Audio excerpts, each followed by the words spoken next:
March 9th of last year, around this time, I've been flying to Mumbai from Delhi, exactly 1 year back. The next day, March 10 of 2012, I would be investigating a miracle in Mumbai, which turned my life completely. I've been studying a lot of miracles, lot of miracle claims, paranormal claims, a lot of these kind of things at different parts of India for several decades. But this particular miracle, which I could stop in one night, forced me to leave India, about which I would speak later. But this was the first time in my whole career of exposing and explaining scientifically the miracles of Indian holy men and gurus, I had to face a legal action, but that too in a very tricky way. There was no defamation case against me that I've insulted somebody, but they used a law that was made in 1860, which would not require a court's interference to arrest a person. The police officer can just arrest a person, cognizable, and it's non-bailable. There is one law like that, which is very, very rarely used. Last time it was used for convicting a person was in 1958. So again, it was used properly, but to silence me was the objective, very clear. But I could not be silenced, they did not know. Because that was a small Catholic miracle in Mumbai, which around 1,000 people were visiting every day. And after my explanation, the miracle was over. But when I left India, I did not stop explaining miracles. I've gone to Poland, one of the fastest growing Catholic country in Europe at this moment. I've studied the local miracles there and explained it. Then when I went to Ireland, the moving Mary of Battinspital, which is a very famous miracle of Ireland, because a statue of Mary is all the time moving left and right. And people are witnessing. There was a BBC report about that thing. And I've gone there, put a laser point straight on the nose of Mother Mary, and put on a tripod, and watched for 3 hours and recorded the whole thing. The point was exactly on the nose, and it was not moving. You know what was the? It was around the statue was a kind of a hollow-like bush, and it was quite at a higher place. And on the wind, the bush would move, and one would have an optical illusion that Mary was moving. And nobody really wanted to study it so properly, and probably now the church would be feeling that it was a little dangerous that I've been taken out of India, because more and more miracles are getting exposed at different places. But I was speaking about flying from Delhi to Mumbai. But now I'm going to speak about the flying fakirs. There are a lot of people all the time thinking about people flying. For example, very popularly in the Christian mythology, there are flying angels. The whole concept of angels, not only in Christian mythology, but also in Muslim mythology, the malaks and jinns also they fly. The angels fly. The concept of flying, something very, very powerful that was in any kind of civilization you can find such stories. Or the flying witches. Very popular mythology, which was, but in the Greek mythology there's a very interesting story of flying, Icarus. Icarus tried to fly in a very different way as per this mythology. He collected a lot of feathers and made huge wings with wax, to fix it up, and wanted to fly to sun. Icarus ultimately made the whole thing, and he really moved his wings as per the mythology and tried to reach sun. And of course, the mythology's basic message was never try to reach the sun. Closer to the sun, the wax melts and he falls down. That's the message of individuals if they try to fly as per any mythology. But in Indian mythology, there is another very interesting flying machine known as Vimana. That's the word that we use even now for aeroplanes in Indian languages now. Here is a Ravana. The gods did not have a flying machine. This was the anti-hero. Ravana was against the incarnation of Vishnu Ram, and he steals Ram's wife and go away on this flying machine, Vimana. But of course, it needed some birds to carry it. But in Indian mythology, ancient Indian texts, there are a lot of descriptions how, for example, a flying machine can be made. Mercury, heated in a special temperature, could take the machine up, was the ancient concept. It's like alchemy. There was a belief like that, and it's written in text also. But at this moment, if you try, it doesn't anyway fly. But when Ravana, that's the story of Ramayana. Ravana has taken Sita and took his kingdom, and Ram fights a big war with the help of the monkey, soldiers, and they reach there and win the war, kill Ravana, and come back. But during the war happens a big mishap. Ram's own brother dies. And there is one special medicine available in Himalayas. But how can it be collected? The goat cannot fly anyway. But his supporter, Hanuman, the monkey-faced goat, yes, he can fly. He goes to Himalayas, but he forgets the name of the medicine, where it is. He takes one whole mountain and carries it in his hands and flies back. And of course, then the correct herb was taken and the guy was revived. That's the story of Indian mythology's flying goats or supporters of goats. But nowadays, people are shown really levitated up. This is a famous South Indian guru who blesses his disciples floated on the air, but you cannot go closer to him. You have to get the blessings of 10 meters away. The problem is he has a seat which is just fixed back, and he sits on that thing. It's a very simple thing, and it's a hydraulic thing. If somebody pumps it down and down, then he goes up and up. It's very simple, and this has been replicated by a lot of magicians on the stages. But there was another person. All this concept of mythological flying, right from Hanuman flying or Ram flying, or in other mythologies people flying or angels flying, are all mythology, one could say, or some kind of gurus just to attract some people trying to imitate something. But there was one holy man of India who tried to really make it a big market out of flying. You know, he started schools for levitating and flying, but not in India, but in Europe. And well, there people have been flying. This is from the brochure of Maharishi Mahesh Yogi. His students in the flying school are levitating and flying. Real serious pictures. And in Switzerland there is another school, there also people are flying. Mumbai school in Switzerland, Maharishi Mahesh Yogi school. You know how they do it? It's a very simple technique. No photoshopping. At the time there was no photoshopping, this was the 1960s. They would sit on spring mattresses, then hop up and up, sitting in the lotus position. And the cameras are fixed from the down. The moment they are spring up, photographs are taken, and next moment they will fall down with nose hitting down. That part is not shown to us. But with this technique and other techniques of flying, Mahesh Yogi could win a lot of supporters.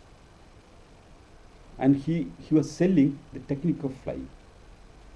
You had to pay $2,500 in 60s and 70s to study to levitate. And you would really levitate. You know what he would do? You pay the money, register, and you get a personalized mantra for you. Not a default mantra, but specially for you. And one of the persons who have gone there has written later that he got a special mantra. It had 2 words only, Om Cream. Not the cream of milk, but Om Cream is a Hindu holy word. So what he has to do is he has to go down the cellar. There's a small room, dark room. He has to sit in the lotus position, which is normally very difficult for a European to sit. Most of the Indians would be able to sit like that. And it's very stretching for an inexperienced person. Sit in that position. Then you have to repeat this mantra 1,000,000 times. Close your eyes and repeat it and think that you are flying. And later it was found that before flying, before the session begins, they get a small eatery, which the Hindu, rituals, in Hindu rituals it's called as prasada. It's a little normal eatery with some sweets and all. So complaint was that it had a little hashish in that thing. Okay. Then when they go down and sit and repeat 1,000,000 times Om Cream or some other mantra, they would really levitate, but others don't see it. And many people have said that, they have levitated and went through the window and they have seen the city down and everything was perfect, but others don't see, maybe only the soul goes out of the body and all, no one knows. But later experts have been explaining, and without hashish also this would work. You know why? If you sit in a closed room with less oxygen supply there,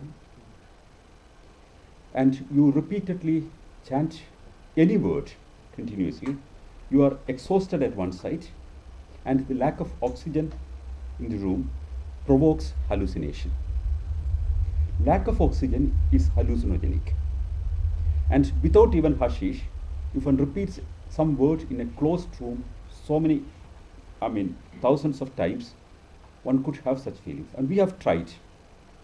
With 1 or 2 people, we have tried the same thing, but we have given a different word, just to say garbage. Garbage, garbage, garbage, garbage, 1,000,000 times.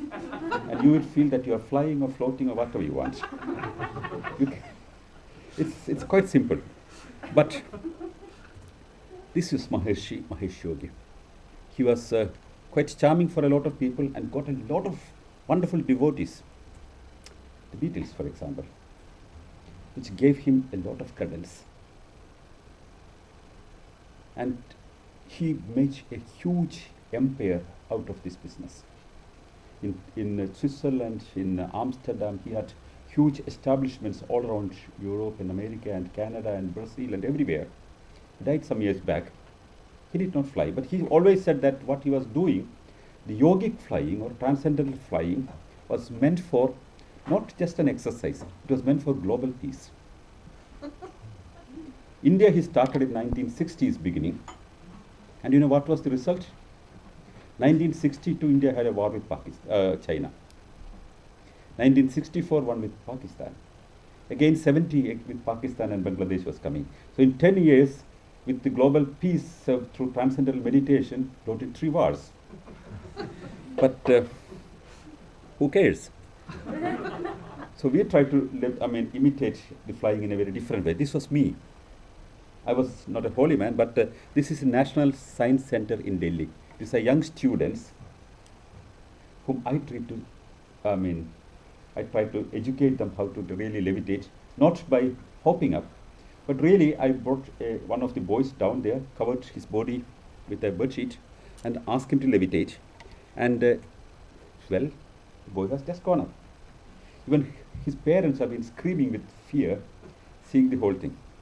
It's a very simple technique. I'll explain it later. But normally holy men would do the same thing at many places. Most of these things are so simple if you know. Here, the boy is actually not floating in the air. He was lying down, and when I say levitate, would just go up like that, some 4 or 5 feet. What he does is very simple. He's trained. He lies down like this, and he has 2 hockey sticks in his hands. And he holds the hockey sticks, and here what you see is not his leg, but two hockey sticks. And he's just sitting with the head back only.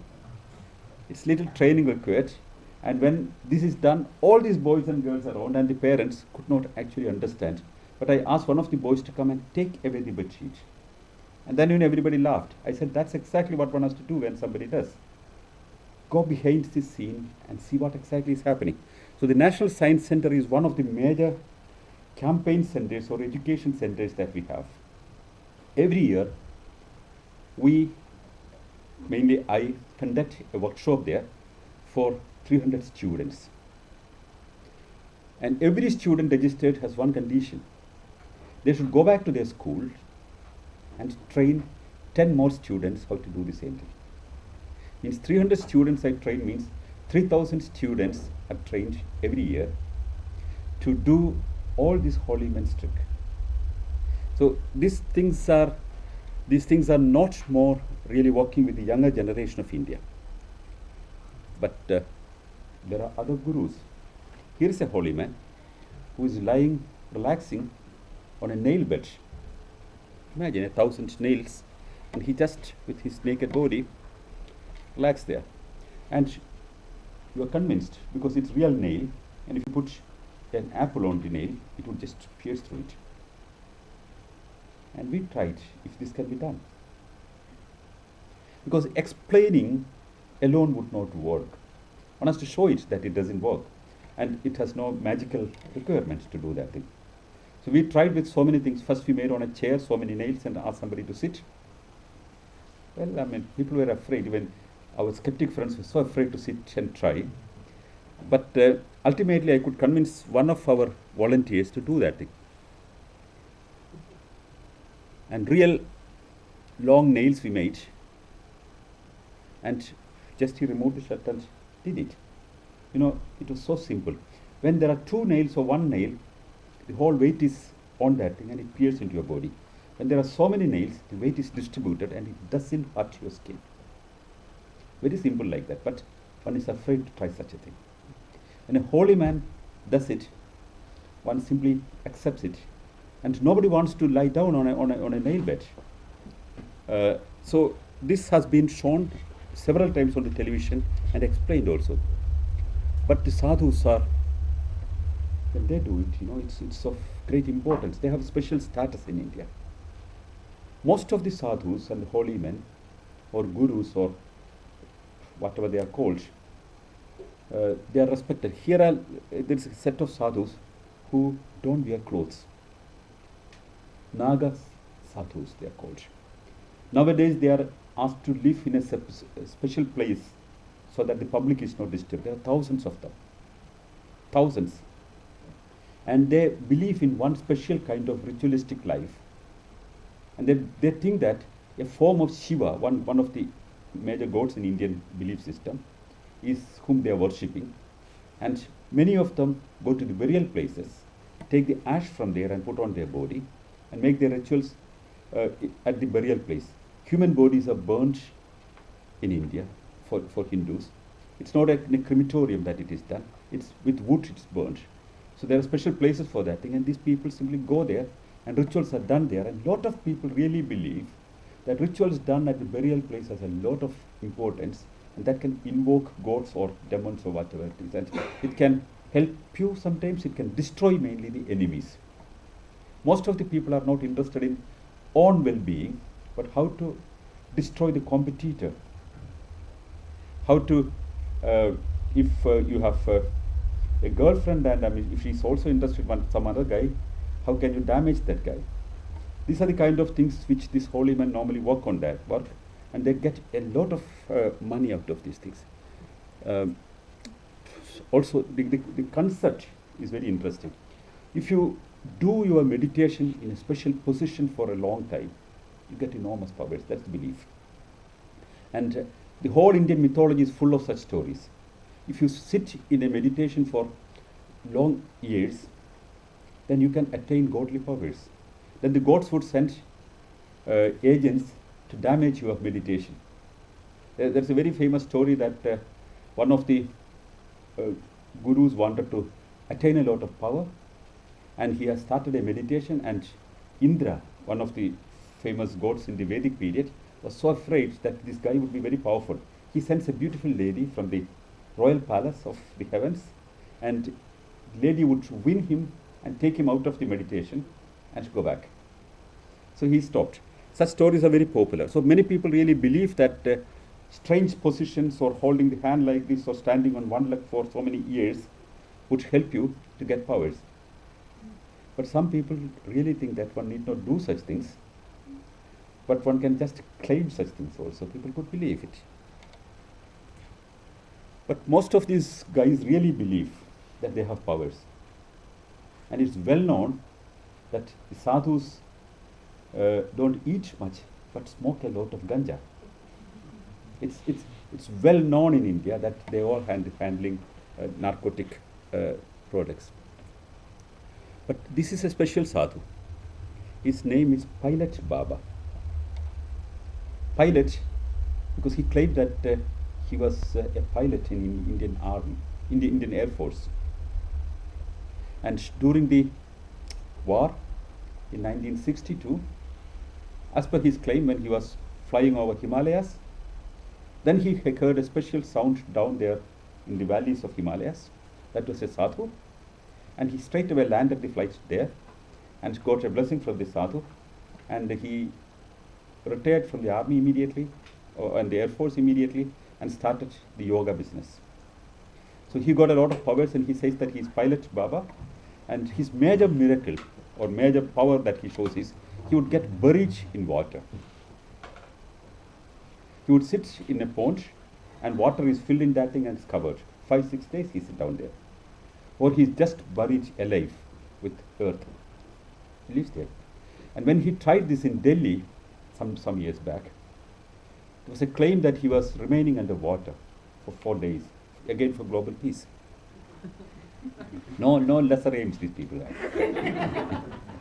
And when it was first announced, I've gone to this place. I was not very well known to the Indian audience at that time. That was some 20 years back. And I've gone there along with other people, and one of my friends who was the correspondent of Telegraph newspaper in London, together we have gone, and Tim Kirk, and we have gone and verified the whole area, and found that there is a pond made of bricks and cement in the center of a park. It's 10 feet down, 10 feet width and 10 feet length, and he's down there sitting. But the top is covered with a tarpaulin. You cannot see. What he has done was he has gone down first with a ladder, sat there, then the whole thing is covered. Then a big pipe was pushed into it, and in tanker trucks water was brought in, and in public view the water was pumped into this pond. Of course he must be sitting in water. So but I went to the place 2 times, and I looked at people who were working on this thing. I found the masons who were working on this pond. One of them I could convince to tell me the truth. He said there's a small hole down there which is connected to the main drainage. All what he has to done is, and it can be simply plugged in the pipe, and the water is not remaining there in the chamber or the room down, but it simply goes out. But he can put a valve there, and he can decide that water can come in also. For example, when it is opened, he can just block it and there will be water. So I knew the secret. How would I explain it? And I had a promise to this guy that I would not leak out his name. So I went to the media and I said that I'm sure that this Baba is not sitting in water, but rather he's sitting there and reading newspapers. So this was taken, the media was interested and they made a lot of stories out of this thing. And I challenged this Baba, if he can really go underwater and remain there for 4 days or 5 days for global peace, I would only want him to remain 30 minutes in a glass chamber, which I would organize in the Press Club of India.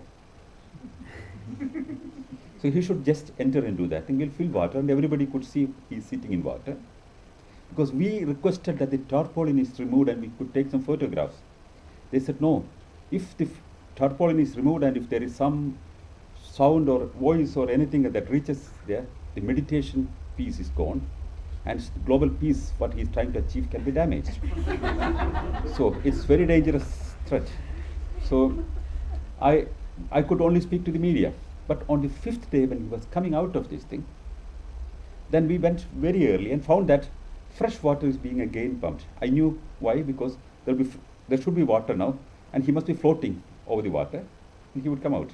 Yes, when it was taken out after 1 hour, he was floating over the water. Nobody saw him down in the water, but nobody was really allowed to come closer. So I could see that he was just floating only, and he just came out. Went to a high podium, and suddenly started a speech. Speech was very interesting. He said, some people don't believe that one could remain in water for 5 days.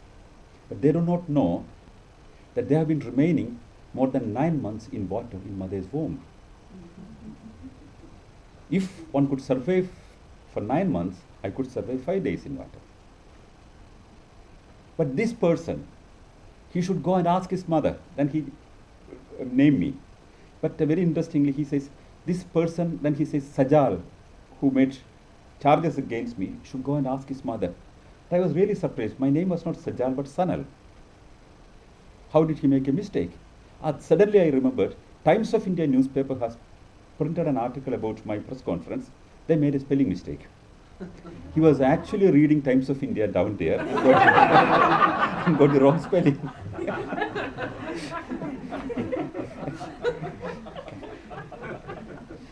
And well, meantime, I looked at the pond, and water was suddenly going down. I called all the journalists and shown them water was going down. This guy has seen me. He said, the rationalist is there, just kill him, he shouted. So this was expected, because I just went into the crowd, just vanished, and my car was waiting outside. The driver just pushed me in, and I straight away went to the Press Club of India and told the journalists what was happening. But by the time the journalists reached there, the holy man has vanished from the scene. He never came to Delhi for a long time. After 10 years, he again came. But not much announcement to the public, but to the media only. This time he was buried under earth, again for global peace. The Iraq war is about to come, and he said the war will be stopped if he remained down there. And he has gone down. And what we could see was loose earth and nothing there. And over that some little grass and all are growing, and he's down there. So, of course we could know that, he cannot remain like that. One can remain in loose sand, because loose sand would breathe. But solid land, it sometimes is difficult. So I've gone there, and this is a picture taken at the time. On here you can see a corrugated metal sheet. He was actually sitting in a room kind of thing, and this corrugated metal sheet was put over that thing, and then a lot of mud was put over that thing. And on the sides of this corrugated sheet, air was simply coming in. I went there just with some other friends and some television journalists, just took over this thing. And there we found him sitting down like this. This was taken. He was not buried like that. He had a fine mattress there and sitting there. And when the cameras came, he immediately went to do this position. Otherwise, he was just relaxing like this. Anyway, the miracle is over, and Pilot Baba is no more doing this miracle, at least in Delhi. Nowadays, he is in Japan and doing it in Japan for the Japanese audience. But some other yogis do other things. Like, here is another yogi with head buried. They express their powers in so many different ways to impress people. When you do such things, then you have great powers. Then you can bless people, you can get a lot of powers, you can transfer your power to other people, you can win a lot of things, and that would really work. People pay money to these people, quite a lot. But some people are little more clever. This is Satya Sai Baba, famous or notorious God man. He has written an article when he was 30 years old. The article began like this: I am the God, I created this universe. That was the beginning of the article. Later appeared this kind of pictures. He holds the sun in his hand, and people believe such things. Really, I mean, it's not as fun, you know. Another thing that he would do is he would just move his hand like this, and then he would have some holy ash, vibhut. That's what Hindus who worship Shiva would put on their forehead. Just get this holy ash, and holy ash is what? It's burnt cow dung, basically, perfumed. And this ash he produces and give to people. Thousands of people come and collect this thing. Keeps on producing and producing. But he did not know that later television cameras are coming and they could catch it very easily, because he started his business before television cameras began its job. And later, a lot of television cameras caught him red-handed. Some people found that he sometimes produces, with a move of his hand, say a golden chain, sometimes watches. I mean, especially for very powerful politicians and all, he would produce a watch and give, but not made by Sai Baba, Swiss-made watches. Sometimes, I mean, Citizen, that is one brand he normally used always. There was one story that the Seiko watch company, which was written by Dr. Bhagavandam, who was the scientific advisor to Government of India, retired and became the manager of Sathya Sai Baba. He wrote an article that the chairman of Seiko watch company made a model which is to be released after 2 months and kept in his safe, and visited India. And of course visited Sathya Sai Baba. And on visiting Sai Baba, he just moved his hand and gave him a watch. The prototype which he kept in the Almara, got exactly the same thing he got.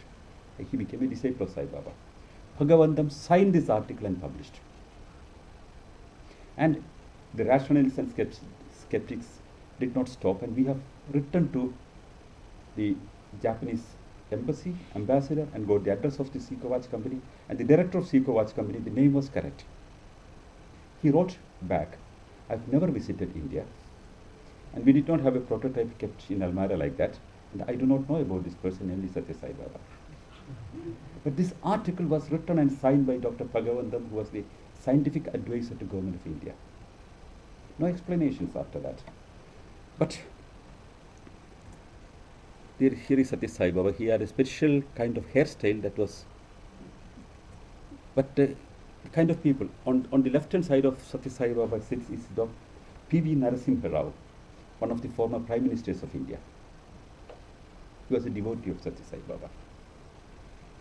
And Shankar Dayal Sharma, former President of India, he was also a devotee of Sathya Sai Baba. Sai Baba sometimes would produce in public meetings. You can go to YouTube and the secrets behind Sathya Sai Baba's miracles. You get at least 100 video clippings now. He would produce, just while in a meeting, he would just make a terrible gesture that he has to vomit or something like that. And he takes a little kerchief and takes out his from mouth a golden Shivalinga. That's a phallic symbol.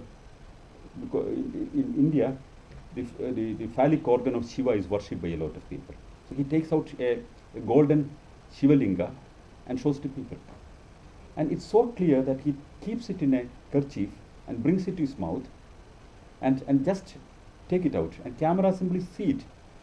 And or he would just move his hand and take a golden chain, and cameras find that it's pasted down there, and he just take it out and show it.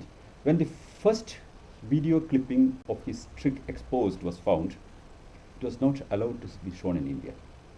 Of course, in Guru Busters, the documentary that Channel 4 made about our work, we have given a copy, and it was shown in 27 countries, and it's all around available now. Also, that's available on the YouTube. But Sathya Sai Baba, here on the left-hand side is Atal Bihari Vajpayee, then Prime Minister of India, and with the half beard on his other side is the Chief Minister of Andhra Pradesh, Chandrababu Naidu. So this is another President of India, Abdul Kalam. Abdul Kalam, very interestingly, was a topmost scientist. He was connected with the space research of India. Later he became a President of India. Abdul Kalam, on his birthday, when he visited him, wrote a poetry. Not good quality poetry, but of course, the poetry the word meaning of the poetry would be like this. The solar system is so blessed because the fine, beautiful earth is there. And this earth is so blessed because in this century, after all these times of its existence, Satya Sai Baba was born. And that's the poetry. And this gentleman is not a small person. He was professor of aerospace engineering, first chancellor of space science technology, space science and technology, the 11th president of India, and Bharat Ratna, that's the highest civilian award that India would give to anybody. Only 5 or 6 people got it. Sad, but that's the ground reality in India. When Satya Sai Baba died, sitting with this blue turban is the present Prime Minister of India, Dr. Manmohan Singh. And sitting on his left, the lady, Sonia Gandhi. Sonia Gandhi is the chairperson of the ruling coalition and ruling party, widow of one of the former Prime Ministers, and that former Prime Minister was the grandson of Jawaharlal Nehru, the first Prime Minister of India, who was an avowed rationalist and stood for scientific temper and insisted on scientific inquiry and critical approach. Times have changed. I do not know whether Manmohan Singh, who is a practicing Sikh religionist, and Sonia Gandhi, who is a practicing Roman Catholic, are devotees of Sai Baba. It's for political expediency, perhaps, they are doing this thing. But when they do this thing, it gives a lot of credence to the belief structure. And when famous politicians or famous businessmen, for whatever reasons, they go and give a certificate of acceptance to this kind of a holy man, that would go deep in a gullible society where people are willing to believe anything. But when Satya Sai Baba's body was in public display, I've been in one television channel and I criticized this event, and I said I feel ashamed that our Prime Minister is there. And when Satya Sai Baba was performing his miracle in Delhi, we could do in another television channel. When it is coming in some other television channels, I could appear in some other television channels and replicate the entire thing that Sai Baba would do. Produce holy act, for example, I can also do. And I've done it and trained a lot of people to do it. Satya Sai Baba has, a lot of wealth. Not just wealth. He has an aerodrome of his own. He has a railway station of his own. And he has 18 hospitals of his own, including super speciality hospitals. He has a university of his own. He owns an entire village. So, what is that sound? Aliens?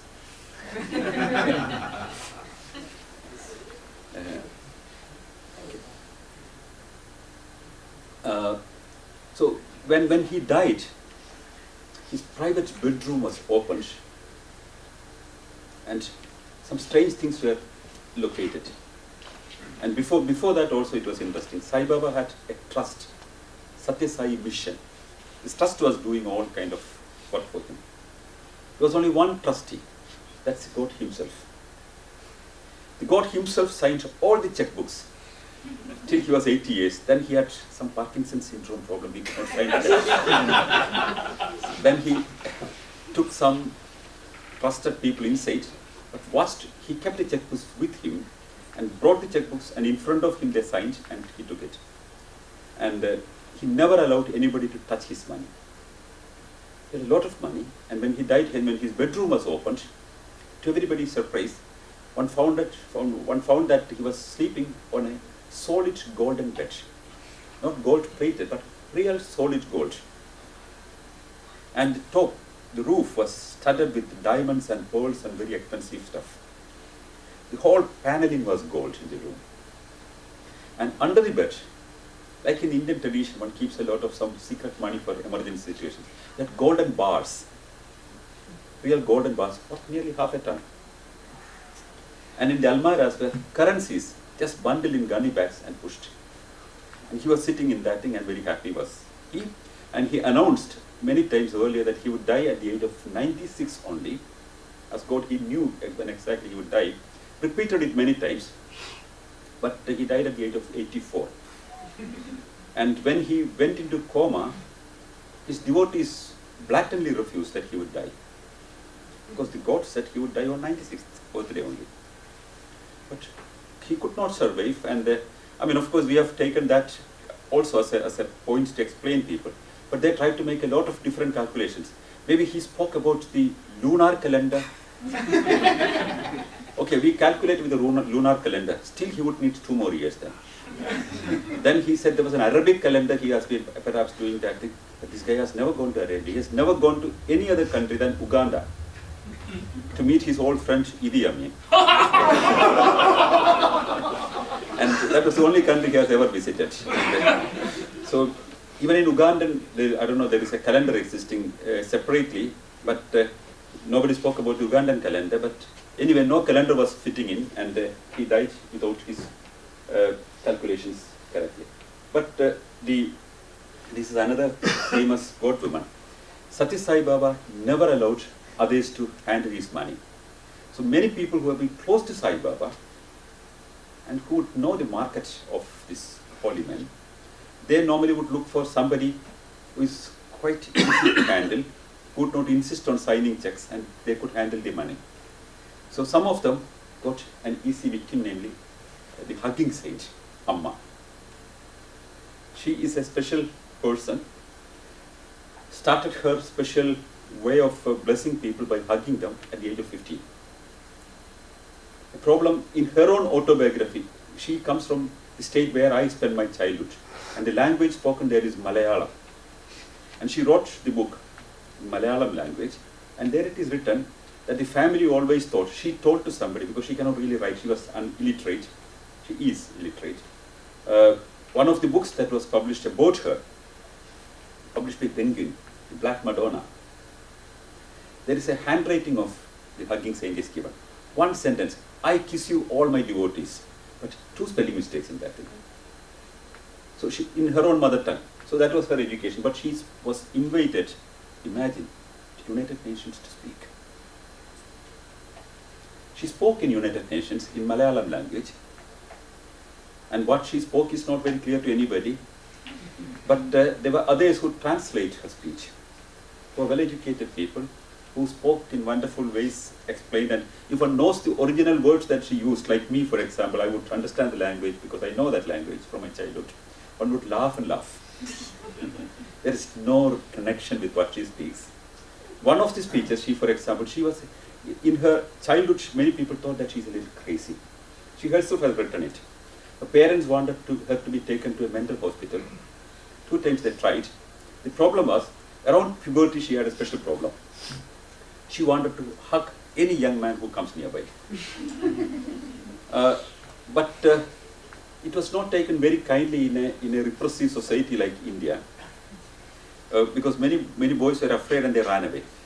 She chased them and caught them, and if she could not get them, she would fall down and roll around and scream and climb on a tree and threaten to jump down and all, till the guy comes and allow her to hug him. So then the family thrown her out and sent to some other relative's house, and then she started a special kind of every evening she would just sing a lot of songs, especially devotional songs.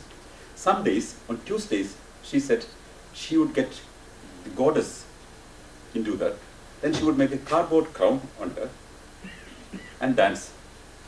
And some other day she would dress up like Krishna and then again dance. Of course, a lot of local people were interested, and they all came in the evenings and had a lot of sing songs and little dancing and all. And a young girl who makes a lot of interesting things for them. And so she would bless everybody by hugging them. And that went on like that. Then came some real managers for her. They made a mission in her name. Meantime, now she is around 57 years old or 58 years old. A huge empire she has made out of this hugging business.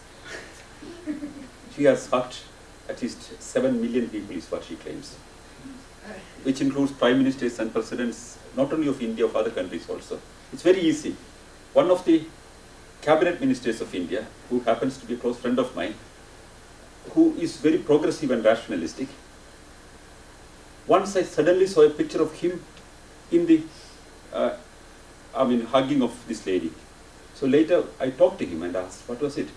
So there was a political discussion to be happening in the local area, and somebody said that it can be done at her place. And he goes there. The moment he reaches there, she rushed to him and just embraced him. And 25 cameras immediately click up the whole thing. And the next day it appears that he's just so scared in the hug. So that was how she gets a lot of photographs. And of course, here is one way of hugging. And very interestingly, one of the famous writers of India, Khushwant Singh, a very famous writer, he's very old now, 97 or 98 years old. He was the editor of Hindustan Times newspaper, one of the largest newspapers in India, and Illustrated Weekly of India. Wrote nearly 50, 60 books. He is known as an agnostic, quite critical of all these holy men and holy women. He once went to Kerala. She was in her 30s at that time.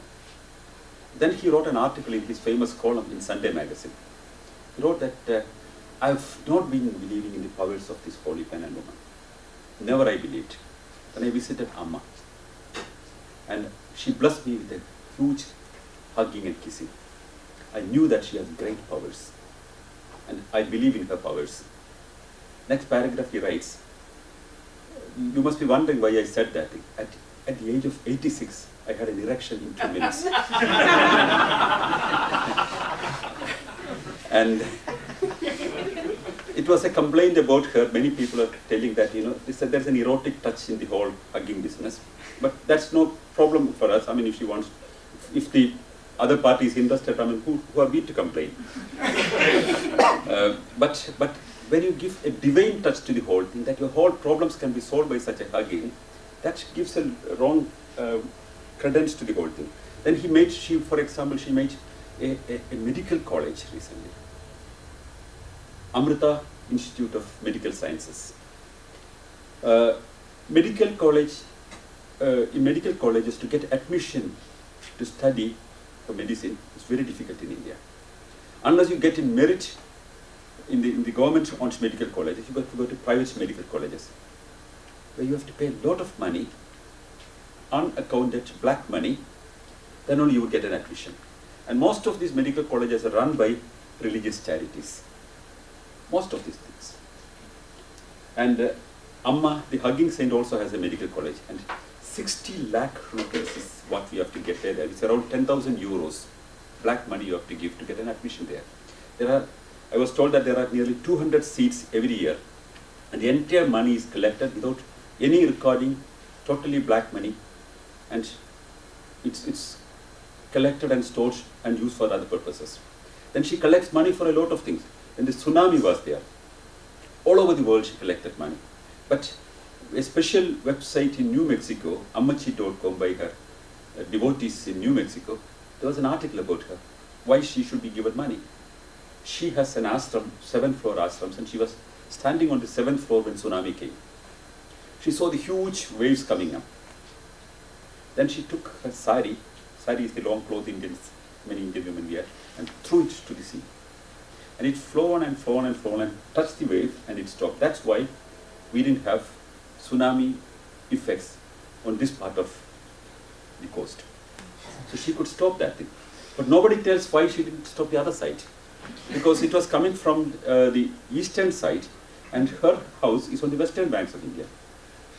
So still, since India is, a corner like this, still the waves reached their place, and the walls of her own building has collapsed, and 3 people died also. That is not spoken. But she collected a lot of money. Now there is a lot of complaints that this money is misused. It's not it was meant for the poor people who lost their houses and the whole wealth and everything. But most of this money was misutilized for building up her own institutions. Last year, Government of India has stopped her foreign donations for misappropriation. But all the same, he travels all around Europe. Finland, I heard she was there, and there was a queue, very long queue of half a kilometer to get her blessing. In Spain, I heard she was visiting. Nowadays, the managers are very effective. They are trying to make small dolls of Amma. She comes every year in Europe, but if you cannot meet her, you can buy a doll of Amma and hug the doll. Now they are producing it huge quantities, I was told. This year onwards you will get it online also.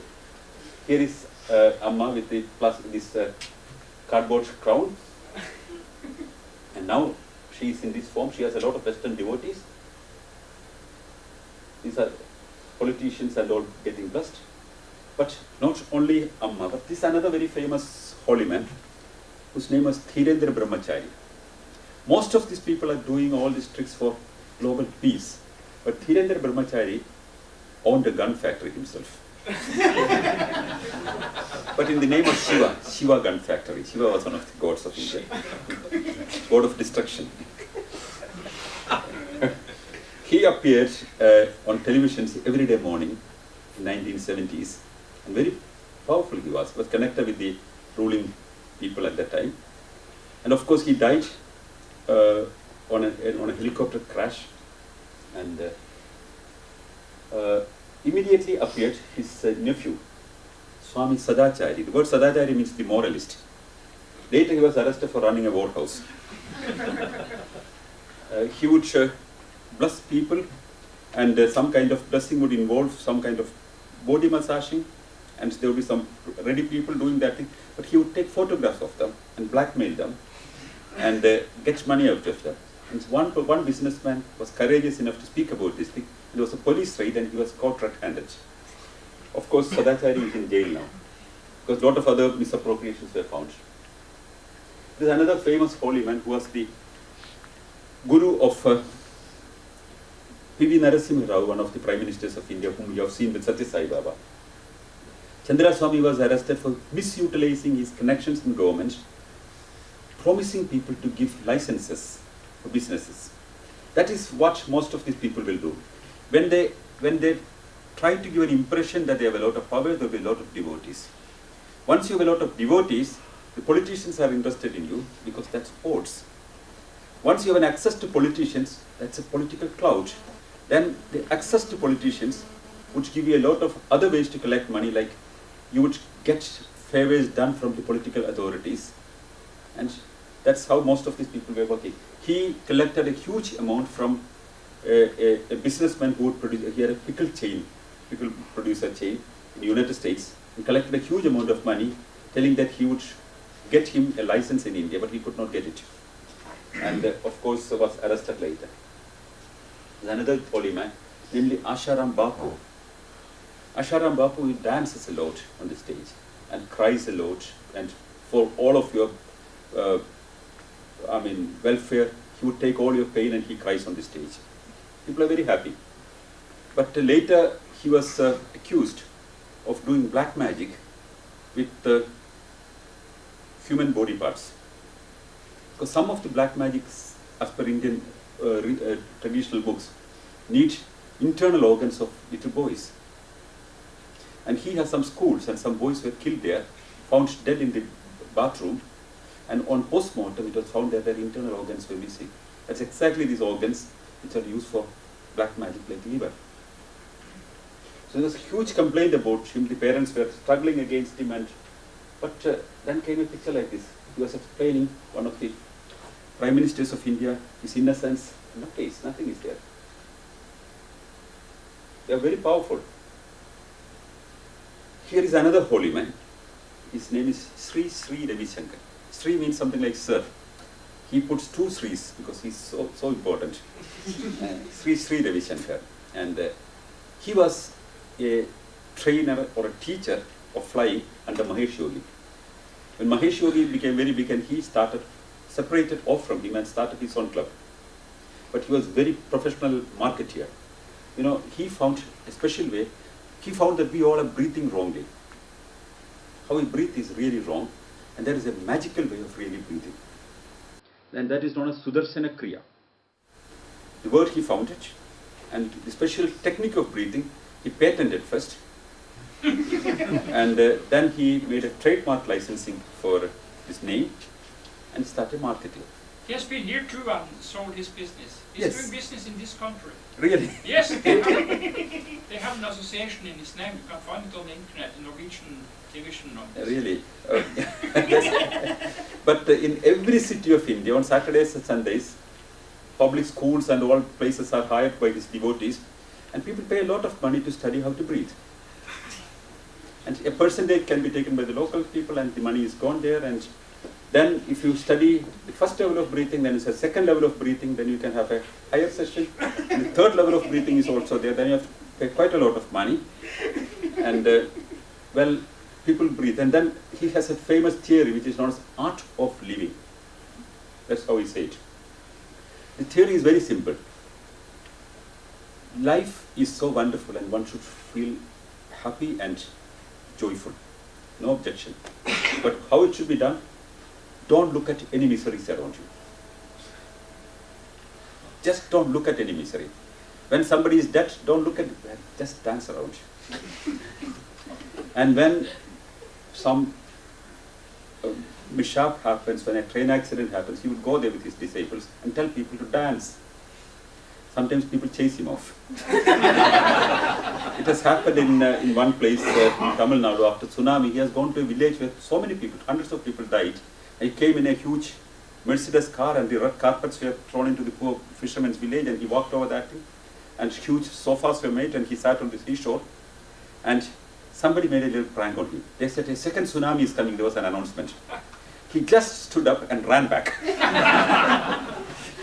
Because that time he did not think of dancing, but saving his life, really. Quite powerful a person he is. He has politicians, top-ranking politicians as his friends, and he dances every time. He has a female voice and quite feminine movements, but a lot of devotees really take him very serious. Yes, when he first came to Norway, he told the audience, "What do you want me to tell you?" I mean, that's speaking, Yeah, he has a very special voice. If you don't see his face, I would say that, oh, that's a girl speaking. But very quite trademark voice, of course. So here is another very famous holy man. His name is Baba Ramdev. He is not a small man. He owns a television channel and appears on 24 television channels every day morning and advises how to do yoga properly. He also has a secret of how to do yoga properly, and Patanjali yoga is what he says. There's a big chain of Ayurvedic medicines, and there are a lot of complaints about the contents of the medicine and the promises that they make and all. If you go to internet, you can say what kind of promises they make about their medicines. But one major dangerous claim that he made was he could cure HIV infection by yoga. And the common wheat, fresh grass of wheat, chewing that thing, one could get immunized against HIV. Later he said, no, with yoga you can develop a lot of immunization. He makes a lot of claims, very interesting claims. If you go to go through a metro in New Delhi in the morning, you would see a lot of middle-aged ladies would be just rubbing their fingers like this. Because this guy announces on the television that this is every part of our body, like acupuncture, he has something of that sort. There are some special capacities, and if you rub like this, you don't become very old. You will remain young. So once you cross 35 years, then you think of this thing and you start rubbing and rubbing in the morning. And especially when you travel in a metro, you see a lot of people rubbing like that. Or he makes special positions to protect yourself from ailments. And any morning you go to any park in Delhi or anywhere in India, you would see a lot of people sitting in very strange positions shown by Baba Ramdev. And one of the most dangerous things that I've seen was 2-3 years back when swine flu, H1N1 was spreading everywhere. Government of India made a systematic campaign to educate people how to protect oneself. Schools were taught, teachers were telling students, televisions were speaking about that. Then Baba Ramdev came in the television. He said that one need not make all these huge campaigns. One has to eat leaves of tulsi. That's a small herb. It is considered to be very holy by the Indian mythological text. Chew this leaf and chant a small mantra. The mantra he instantly announced on television also. You know, instead of booking him for magical remedies advertisement, there's a law in India. The next day, the Delhi government, in a truck, collected a lot of tulsi leaf herbs and distributed free of cost to the people. Imagine. And he was, just 10 years back, he was on a bicycle in Haridwar selling Ayurvedic products. Then he started these special techniques of magical cure with his special capacities and got a lot of money. This is just 10 years back. Now he has a lot of money that he owns a huge chain of food products from United States to Canada to Australia it spreads, and he handles several thousand millions of dollars of business every year. And of course he recently purchased an island in Scotland with this money. So there it's 2 million pounds is the cost of this island, small island. There he started now a small retreat center for yoga. A lot of people are booking, paying a lot of money, and he personally comes and teaches there how to do yoga. Here is another yogi. His name is Prahlad Jani. He was very, very popular in television some 3-4 years back. 2 years back also again, he came back again. He said that he is not eating any food. At the age of 8 or something like that, some goddess appeared to him and touched his tongue. After that, he don't have thirst and he don't have hunger. And he don't eat any food. He don't drink not even a gulp of water. Imagine something around the beginning of the outbreak of the Second World War. He stopped eating and drinking and surviving still now.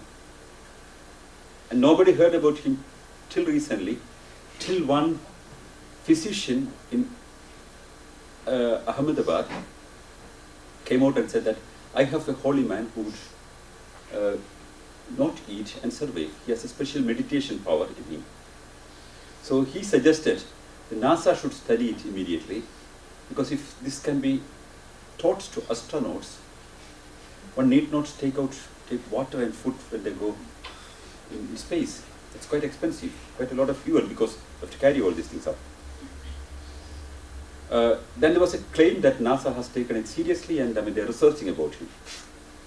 We wrote letters to NASA and they blatantly refused. No, we don't know this guy. But Government of India took him damn serious. The Defense Research Institute of Government of India paid a huge sum to this doctor who claimed about him and said that one should study it immediately and put him in observation for 10 days to see if he does not eat, but how he survives, the technique they wanted to study. And they thought of two things. Why the Defense Department is interested in that thing? On the high terrains of Indian borders, in Siachen and all, there are a lot of soldiers, protecting Indian borders. Food is supplied to them on helicopters, quite expensive. Food is dropped there. If they are all taught this meditation technique, no food supply is required. It's quite saving. So, it's not joking. Government of India paid quite a huge sum to study about this thing. And he was put in a Sterling Hospital in Ahmedabad, and there's a camera to watch him 24 hours, what all meditations and what all techniques he has. But the whole footage was not shown to anybody. One of the persons who have been working on this thing was a skeptic. He found that so many times every day he got out of the frames of the camera, then come back. And one nurse with her mobile phone took a small photograph that he sits in a small tub and pour a lot of water on him to cool down his body. And every time he opens his mouth and gulps in a lot of water in the process. So all pictures came out. So there was a television program about him. All televisions have been speaking about this holy man with a lot of powers. And so during this first exposure of him, first time when the Government of India tried this thing, I challenged him. I said, if there is an investigation going on, I would like to be a party of that too. I would not make any trouble for him, but I would like to watch it, see the records. For example, we would like to know whether he is producing urine. What's the glucose level in his body, whether it has up and downs. So I was not allowed. I got but the records. There was urine formed in his bladder and then disappeared. So we discussed about that thing. You know what the doctors explained? They said, he must be having a special technique to recycle into his body. What's the technique? We do not know. But it's spoken seriously. I mean, absurd structures, but now this time, the second time when he was doing this experiments with this holy man, a huge amount was given by the National Defense Research Institute. I appeared in the television on 2010, and I challenged him if he can do this thing in fraud-proof conditions when skeptics are there. Well, we would accept that thing. Otherwise, he should pay back the money to the government of India, and also we have full right to know how much money is given to him. But we have an Information Act in India. Anybody can obtain any information to pay its basic fee, but not defense research details. How much money is spent is not told publicly. So, but I know it privately how much money is spent from internal sources. It's several millions dollars worth money was given. It's not told publicly. And this person, Govindan Ilavadagan, the director of Indian Defense Research Institute of Ministry of Defense, and this Sudhir V. Shah on the left-hand side is the chief of neuroscience in the Sterling Hospital, who have been taking the initiative. And this holy man, during his investigation, I was in a television channel and I said that last time when this was investigated, I was not given an opportunity. I challenged them to invite either me or some other people who are skeptical in their approach, or critical faculties are used by them to be part of the whole thing, and the record should be available. While the television program was going on, a came call from Sterling Hospital. Yes, Sanal Edamaruku is allowed to come if he comes tomorrow morning. The channel announces. The Sterling Hospital immediately invites him and he is going tomorrow morning. So the television channel also will be going with me. Fine. The tickets are booked. Next day morning, 11 o'clock I have to fly. 8 o'clock, there is a message. We need a permission from higher authorities because defense is involved in the whole thing. It's a research of defense, so we want a clearance from the Defense Research Institute. So one waits till evening, no reply. So next day we are told, no, the Defense Research Institute don't allow anybody to investigate because that will be jeopardizing India's defense securities. Well, of course, then we released the pictures that he was going out of the frame, then how he was taking water, and the records of his urine, bladder, urine storage, and the blood glucose level going up and down, everything we released. And now, after the research, now it's 3 years, and no report is available to the Defense Ministry. No money is paid back to the Defense Ministry. And where is this holy man? No one knows. Because you cannot verify now if he is actually taking food or not. He is somewhere in Gujarat and in the custody of this the Sterling Hospital people. And millions worth money of Indian defense has been simply stolen by showing this holy man. But Godmen and holy men are appearing repeatedly. Satya Sai Baba has died and we thought, that's over, but there's a new Godman, Kalki. Kalki is the 10th avatar or incarnation of Vishnu, as people believe. He claims that he is Kalki. And his huge centers are coming up in Bangalore and Chennai nowadays.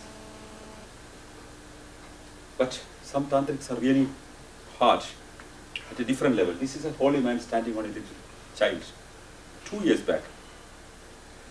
I've heard this news and I've gone there, and this was taken from a mobile camera, and I could not stop him. His devotees were all around, and I immediately rushed to a television studio with this picture, and with the cameras recording the whole thing. We made a live television discussion about this thing and tried to involve the local politicians. The parliament member of this particular district, this was in Bihar, in Katiyar. The parliament, this is in YouTube, you can see that thing. The parliament member on phone live says that, I cannot interfere because this is matter of faith. Because when he stands on the children like this and screams some mantras, they are immunized. People believe it. It's not in a village, it's a district headquarters. And just 2 kilometers away, you have a class 1 medical college where immunization is free of cost available to everybody. But still people do this thing. Of course, we got him arrested. The local politician, the health minister, everybody said we cannot touch its religion. But the national child welfare ministry, we could mobilize and got him arrested. We stopped it. But we campaigned not only like this. This was 1995. This is the poster of one of our campaigns, was when it was recorded by Channel 4. This is a young rationalist, not a holy man, replicating how holy men would eat fire. So we have trained a lot of people. In my workshops, I train people how to do this thing. One can really put fire in mouth and handle it. And we had a very interesting campaign in 1995. We decided to cover 100 districts of India, which included 1,000 villages. It took 1.5 years. Took off from work and other responsibilities, some 18 people. We have gone in a van, traveled districts and villages, talked to people, some 7, 8 public meetings every day, a road show. Talked to millions of people, maybe 5 million is a general observation that we talked directly to people. And studied about their miracle, shown them how the miracle is done, explained them, and this was internationally reported. Channel 4 came all the way from Britain and traveled along with us for several weeks and made a 3-episode documentary named Guru Busters. That was in 1995. And see, these are other programs that we try to do. I mean, we don't just explain people how things are done. When in a temple, people walk over the fire embers, we explain people that you don't get into contact with fire sufficiently to catch the heat on your feet. No, it's not sufficient for people. They want to see it can be done without powers also. So we organize fire walking. And our young volunteers walk over the fire and show how it is done. And encourages people to walk over the fire and see that it's not hurting. Because when you walk over the fire without stopping, it does not hurt you. But if you stop halfway, look back and smile, then of course it's dangerous. So this is a part of our campaign which has been, I mean, not only fire walking, nail bed or anything that the holy men would do. What we normally do is, we don't just explain it, we replicate it, we show it, and say that you don't need any powers to do that thing. And this is the scientific principle behind it. And you can do it. And if possible, we give a kit to people to do it at home. Or when we produce holy ash, we make small tablets of holy ash, how to keep it in the fingers, how to crush it, we explain to people. Then we hundreds of holy ash tablets we make and distribute it to people so that they can go home and show their friends how it is done. And also we tell how to make these tablets. So that next time when a holy man comes, children could simply produce and replicate things to them.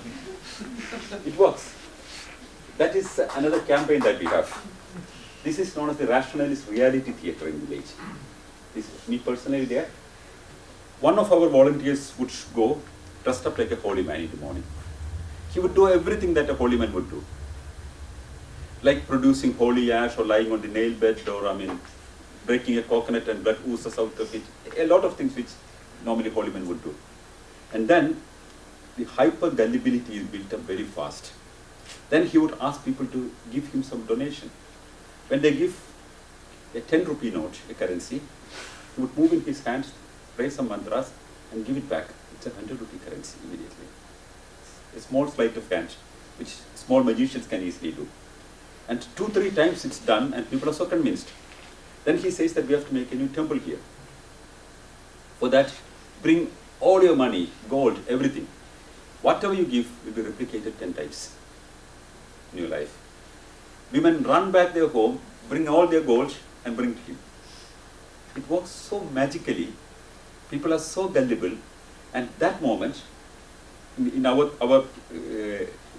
program, one of the young boys or girls, 14 or 15 years, they come up and say that, look, whatever you are doing, just fraud. I can replicate the whole thing. And then the boy or girl would replicate everything that he has done. So there is a pandemonium and arguments going on. And you know, people are not, this time, suddenly we will realize, they are not fighting for the holy man. They are completely confused. Look with the utter unbelief, because how can we challenge a holy man? Maybe you have been thinking that this what he says is not correct. When he says is not correct, I don't have the courage to challenge him. Then this young boy or girl challenges him, they identifies with the boy or girl. But that's a moment of conflict. That moment, the holy man would take off his wig and say that, I'm not a holy man. I wanted to show you how you can be befooled. You know what happens at that moment? Everywhere I have seen, people just burst into laughter. The conflict is over. Because the fear is taken out of them. That has been started, you know, we evolved. I've been directing a lot of theatre plays and I got this idea and somehow we developed this thing. Every time we make a new structure, it's not replication of the same thing, but there's a new structure everywhere and people are improvising and making it different.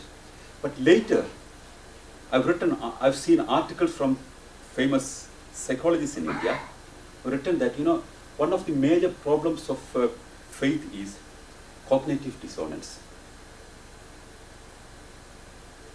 If you believe that the globe is going to end on a particular day, if you are in a cult, you believe so vehemently and wait for that thing, and when the earth does not end on that day, you don't stop believing that thing. You don't feel that, oh, how foolish I was. No, you don't say that thing. You would more aggressively, with more assertiveness, you defend this faith further, because you have invested a lot of time, energy, mind. So you cannot go out of that thing. So you would want new reasons to justify your belief. So that's one of the reasons that reason alone would not be sufficient to counter superstition. When this cognitive dissonance makes a blockage, you cannot convince the person with arguments. But when this kind of a laughter is broken out, the fear is taken out, and that's a point where perhaps cognitive dissonance can be broken, is what later psychologists have written. We didn't know it exactly, but we are very happy to know that we have made a technique to break cognitive dissonance. It has worked very well. But I've seen that hundreds of people came out, and also out of these thousands of meetings wherein I've been speaking to hundreds of people directly about holy men, nowhere, not a single place, there have been violence against us. We have been going to villages which are completely rampantly superstitious. Nobody countered us. People listened. And when they are taken out of the fear, there's a relief. Some people come and embrace us. And that's a very interesting feeling, you know. It's not that people are angry about us, but they are happy that they are taken out of the fear. Because fear controls Indian mindset, especially in villages, so deep. This is the holy ash tablets being given to little children after teaching them how it is done. But this is a famous television program, but the 1995 onwards, we started these village campaigns. Even now it's going on at many places. Every day, at least 5-6 places must be going on. But nowadays, last 4 years, it's not only in villages. I used to go from television studio to television studio, not from village to village, last 4 years. On an average, I've been attending some 200 or 225 television programs per year. It's every third day, every second day I've been at television. Some days 4 or 5 television programs, not done by us, panel discussions organized by television channels. And we are invited, and very powerful arguments are made, and the viewership is very, very high for our programs. So any kind of superstition or belief or faith or ritual or anything that is in news, we are in the television and actively speaking about this thing. One of the programs, like this was a very famous program in 2008. That was one of the chief ministers in India, of one state, namely Madhya Pradesh, Uma Bharati. She claimed one day that she was attacked by her political enemies by black magic. And this black magic has been affecting her in so many different ways. Her uncle died. She had a small car accident. She had some ulcers on her feet, all because of black magic by political enemies. Imagine, as Chief Minister of India is speaking like that. And India TV decided to make a panel discussion about this thing. And invited this holy man. He was very popular those days on all television channels and presented by many people as the very powerful holy man of India, Tantric of India, because he claimed that he was the Tantric of some of the cabinet ministers. So I never met him earlier till this program. I've seen him on televisions only.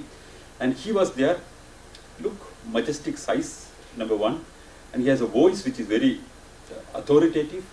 And he said, I said this is humbug, doesn't work. And no black magic works, it has no impact, and magical words does not work. Reason and argumentation. But he says, it works, I have seen with my own eyes. I have chanted mantras on an animal and it has died immediately. I need is a hair, a nail piece, or the victim has to touch my prayer doll. That's a small dove, wheat dove doll he makes. One touches or take a nail or a hair or anything to be touched on that thing. Then he chants mantra, and in 3 minutes he can kill people. Imagine this was on a live television program where millions of people are watching. Not a recorded program even, nobody can edit it. I thought it's helpless, it's hopeless to argue with him.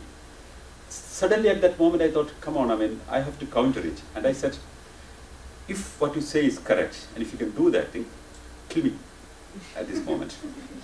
Chant your mantras and show it. He said, come on, you are little overexcited. Don't try to challenge me, and I'm very powerful, you don't know it. I said, come on, if you don't do that thing, I would call you a fraudster. You are cheating people, you are an exploiter, you are I made a lot of, otherwise you have to show the public that you can kill people. Kill me right this moment, or you are a fraudster.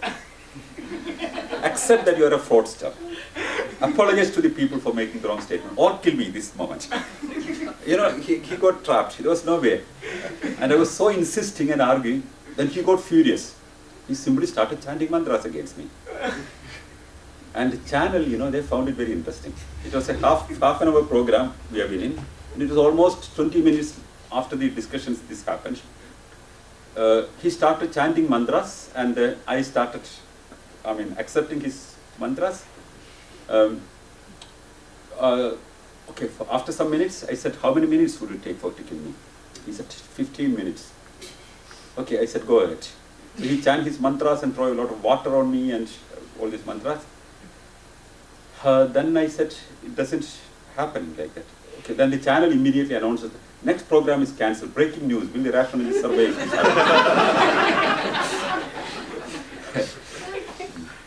So then, they extended the program, cancelled all the next programs because the viewership was, going up and up. They could see the TRP. And then he came to me and started holding my forehead. He shaken my forehead so heavily.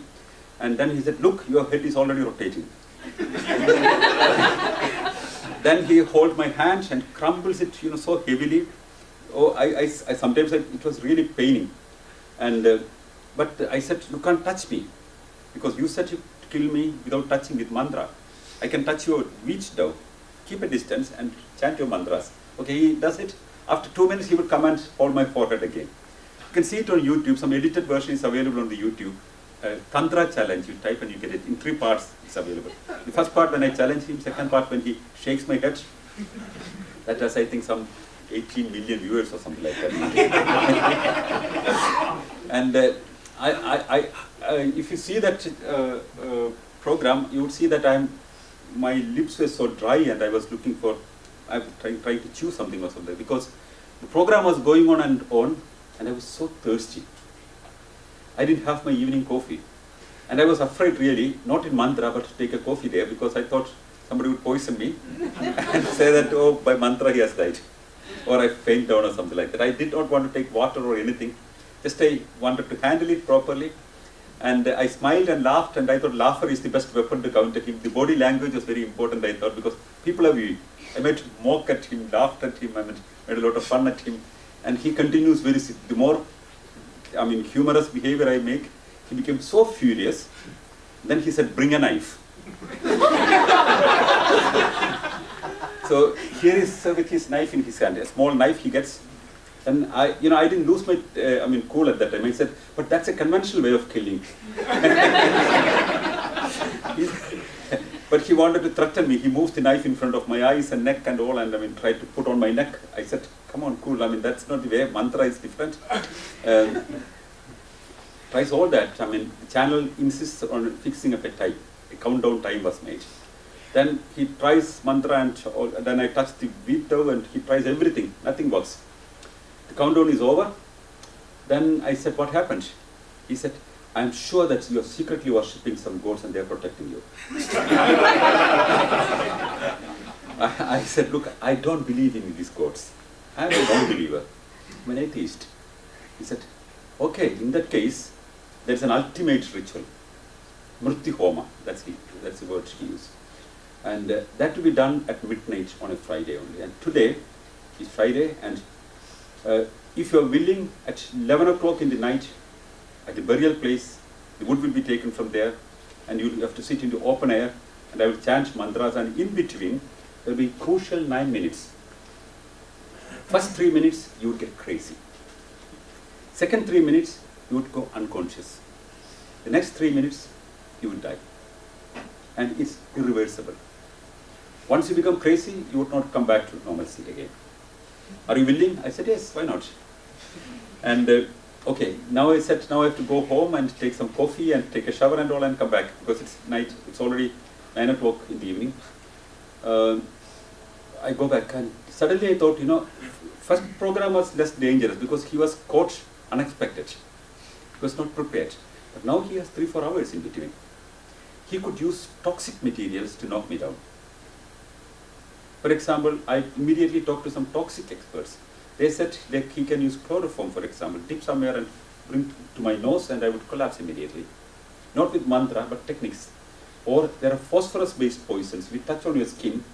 Normal poison would not harm your skin because it reverse osmosis, it doesn't go inside. But if it's phosphorus-based, it can burn the skin, it can go inside. Potassium cyanide, if you touch on your tongue, you're done. So one has to be extremely careful about these kind of things and don't allow him to touch you. And anything that is brought to your nose or mouth, you ask him to do it first on himself. This was the advice I got. Okay, I'm now well prepared. All my friends, close relatives, everybody said, are you crazy? What are you doing? Don't do such things.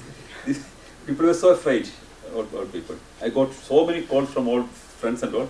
But I thought this is a great opportunity I have to expose this fear, because 35% of Indian population believe that Tantra works. They are living in fear. 1.2 billion Indians. And imagine what's the kind of people who believe in these kind of things. And the channel, of course, they tried to sell the whole thing. I didn't get any money, but the channel got a lot of money. They gave me a mobile phone, I think. I'm very happy they have it. Now they made advertisements in all other channels. Will rationalist Sanal Edamaruku survive this night? The great Tantra challenge. Rationalism and science and mantra meet each other. Who survives? Will Sanal Edamaruku die? What does his family say? This and that. A lot of things they made. So 10 seconds sports in so many channels, and this channel, every 10 minutes, they made sports on this thing. And at 11 o'clock when the program began, the TRP is a television rating, recording, shown that 58% of the total viewership in Northern India have been viewing this program. That's the highest ever recorded television viewing in Indian history. Well, I sat in front of him. He chanted mantra. He brought 2-3 more people. All of them chant hysterically a lot of mantras, and then bring fire in front of me and play and all, and then throw a lot of this and that. And I insisted not to touch me. This time I was very careful. Then he made a little beach dough and asked me to touch that thing. I touched. I said, are you afraid? I said, no, I just took it in my hand, crushed it and gave it back.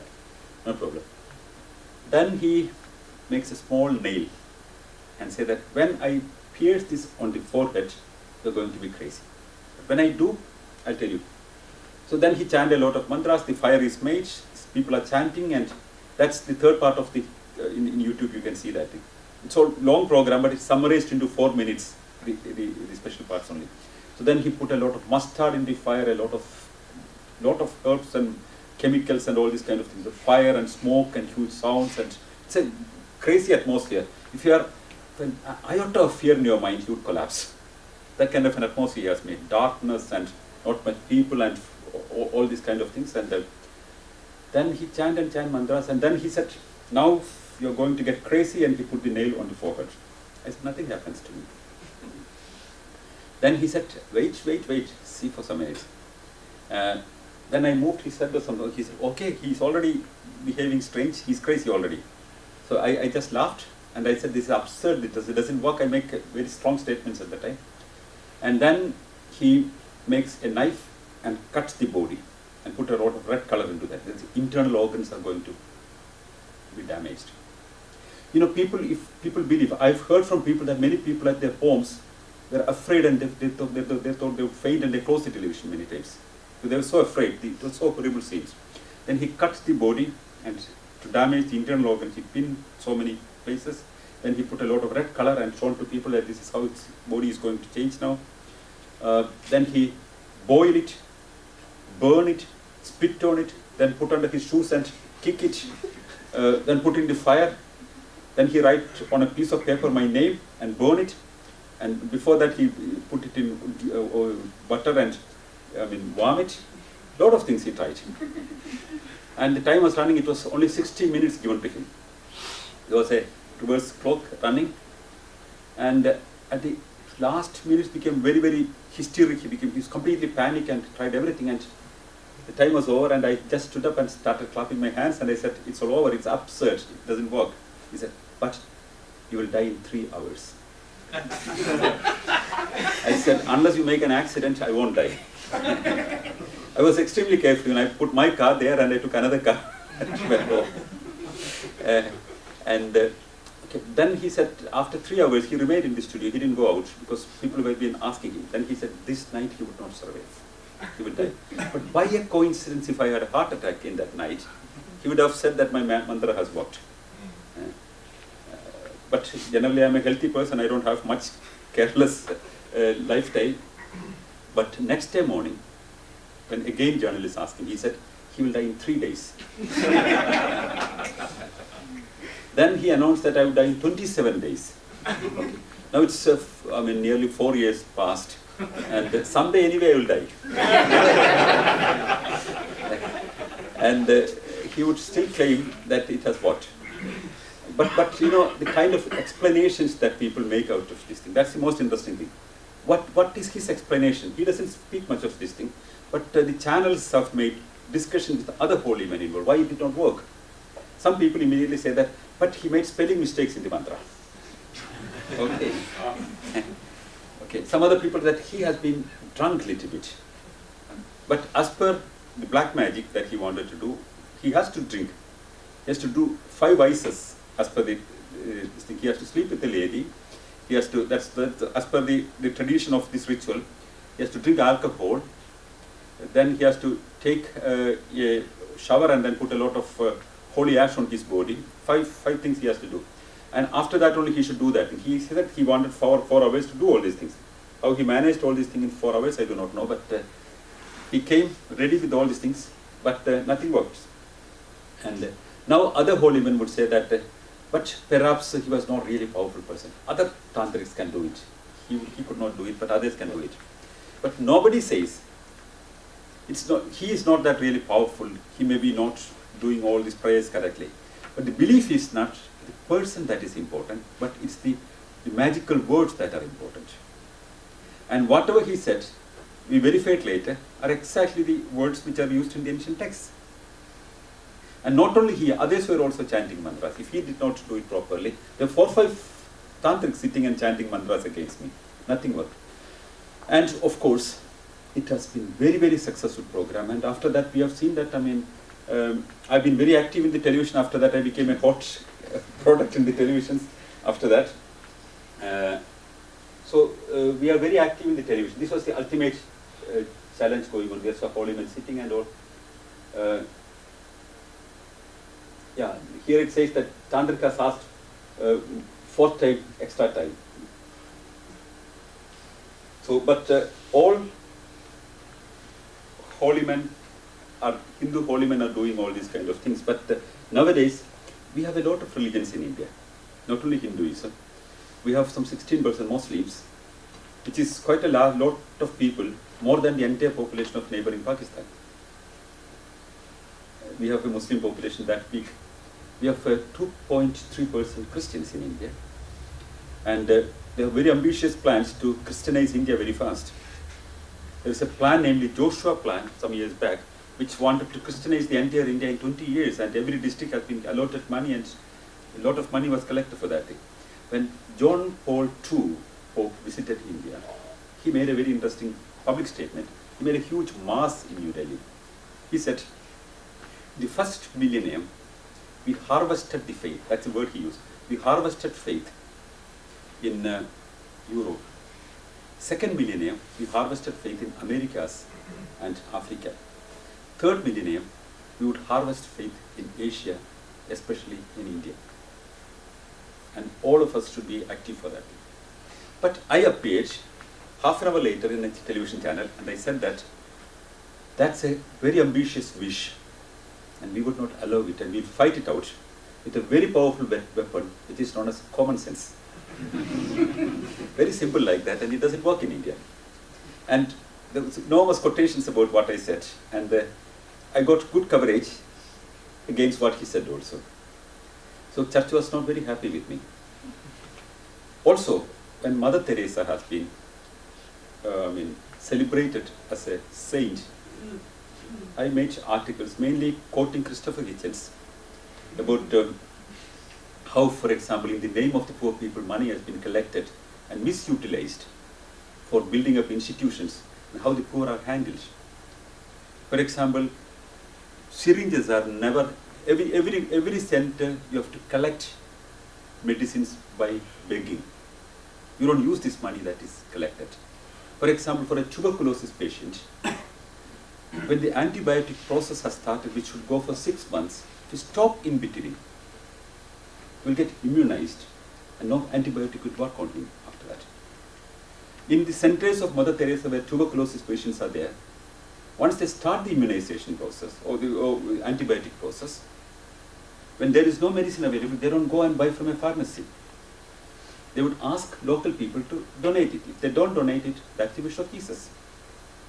You don't give it in between. It's written in articles with evidences. Or when the syringes are blunt by so many times of injection, people are screaming with pain. It's a sentence, very famous sentence of Mother Teresa. When people are screaming with pain, they should understand that Jesus is kissing them. And we took serious objections about these kind of things. I said, I'm not very proud about Mother Teresa's work in India. Number two, when she was later, after her death, when she was made a saint, you know, the church is celebrating her work, but she was not made a saint because of her special work that she has done for the people, but because a lady, namely Monica Besra, claimed that she had a tumor in her stomach, and she took a picture of Mother Teresa on the stomach, and the tumor has vanished. That's why this miracle has happened, and that's why she was made a saint. And Monica Besra wrote a wonderful statement in English language and signed and sent to Vatican. She never write or read English language. And of course, she has been in a hospital and had a surgery for tumor, which is recorded. So I said, if you want to make her a saint, why don't you make, some serious arguments in defense of her, what she has been doing? Why this miracle story is brought up? Because Catholic Church officially is a miracle mongering institution. Because everybody who is a saint needs 2 miracles attributed to the person to become a saint. It's to be approved by Vatican. And there are more than 10,000 saints. Imagine, there are 20,000 officially accepted miracles. So in a situation like that, a common gullible person in the church would look for miracles. That's why there are a lot of crying Marys and weeping Jesus everywhere. All these years, you know, if Jesus was living 2,000 years back, why should his mother cry even now in pictures and statues? I do not know. If he has come to save everybody, it's not a question of crying, but one should be joyful about that thing. But still one is presented her as crying all the time. In Mumbai also, it's not Mary who was crying, but Jesus himself was crying on the crucifix there. And this was exactly 1 year back, 10th of March. I was just noticing another very interesting date here. The previous picture. That was different. Oh. Yeah. What was the date of that? That was 8th of March. Okay, that was exactly this was also March. So here, this is a crucifix in Mumbai in a suburb, and from the feet of Jesus, some water driplets started falling down. 1st of March, it has begun last year, and the news spread like wildfire. And the church, instead of taking this water and verifying what exactly it is, they said it's a miracle. Jesus is weeping, and the water is coming, the tears are coming through the feet, and they collected the water, the tears, and distributed to people. The priest came out. This is just outside the building of the church, on the wall, and the priest came out and he started prayers in front of this crucifix, and nearly 1,000 people visited every day. They made public prayers. People sit, on their knees and praying publicly for the blessings of Jesus, and this water was given to everybody in a spoon, and they have to lick it and drink. People have been doing it. So when I reached there on 10th of March last year, I got permission from them, and I went with the television crew, and when I reached there, a prayer was going on. The priest of this particular church was outside under the crucifix with his Bible and reading from special parts about a special part of exorcising, where the spirits of haunted people were taken by Jesus and put on pigs, and the pigs were driven away to sea. Such stories, are attributed to Jesus in the Bible, of course. Such stories he had been reading, and then after, in between, he stops. He takes out a page of Bible and read it, and people are repeating. And then he stops, and then somebody goes with a small bucket of water and gives them 1 spoonful, and it brought to me also. I refused to drink it. I said I would like to get a little sample. They did not give me a sample, but one of my friends who went took this water and took it in a small bowl and sent it for sample later, which proved that my allegation was correct later. What happened was, after the prayer, I was given a permission to verify the whole area. What I found was just behind this statue, this crucifix, there's a wall which was completely wet, and there's algae already growing on that. It means there was wetness there for at least more than a week. So it's more at down, and topwards it's lesser. Means there is some water coming from down. Then I further looked, and there's a nearby wall. There's also water present there. You can see the crucifix also there on the side. That also has some water presence. And where could this water be coming from? I went behind and found a toilet there. So no, it's a little dirty toilet meant for workers and leaking everywhere. And there was a water source at the top, and the water was coming through a small pipe near the wall and coming near the crucifix, and then here it goes down to be connected to the main drainage line. I opened this part, this stone cover, and I found it was really dirty, clogged water there, stinking. I could not really, stand there. It was such stinky water because it was so clogged, dirty toilet water coming straight away from the toilet. I took photographs, recorded everything, and I went outside. And I went to the feet. Here I touched above this nail, it was not wet. And under the nail, it was wet. And I touched the nail, it was all wet. So like on the wall, water has climbed up through capillary action.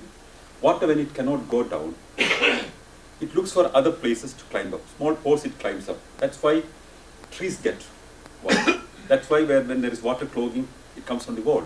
So it has climbed up the cement base of the statue, and it came up to the nail, and there was a hole at the nail. It simply drained down, and it simply came out through the feet. So there was no tear coming from the eyes, but it was coming through the nail and coming down only. And so I touched this water, then I smelled it. It's the same dirty smell. And then I understood what was happening. I did not speak to them, but they insisted that I should explain what I found. But I told generally about scientific temper and critical inquiry and all these kind of things only, and came to the studio in the evening, and the church wanted their representatives to counter what I said.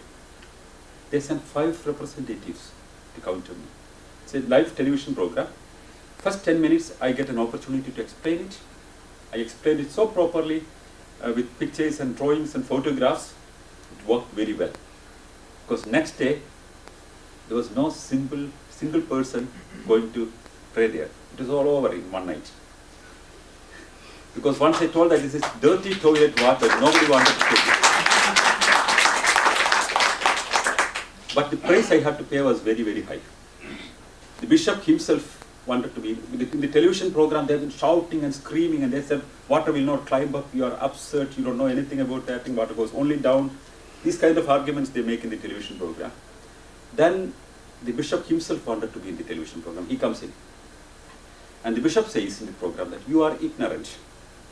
I said, that's a very strong statement that we make, but on what grounds? He said, you are criticizing that we are anti-science. You know, throughout history, it was the Pontifical Scientific Institute that has promoted science in Europe.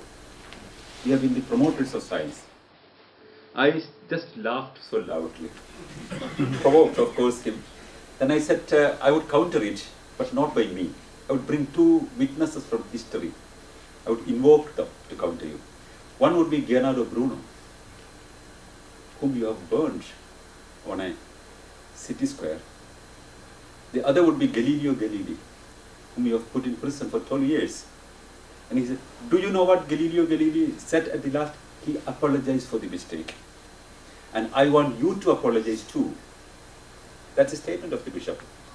I said, you force a person, persecute a person and force an apology, and some people for their life must have done that thing.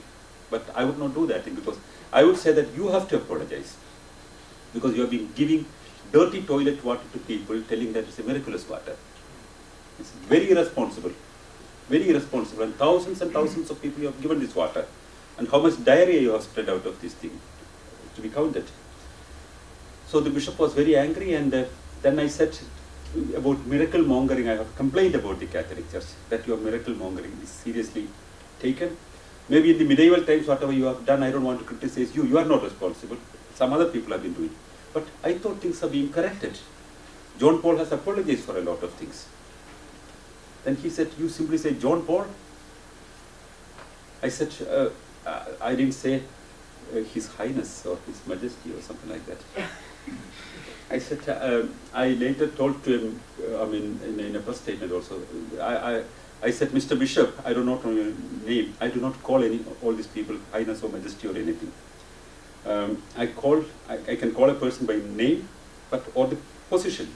The Pope is sufficient for explaining. You have to study to respect people, he said. You know, the most powerful army in the world is of United States. And the commander-in-chief of United States Army, president, can be called Mr. President. This Lilliput kingdom's king,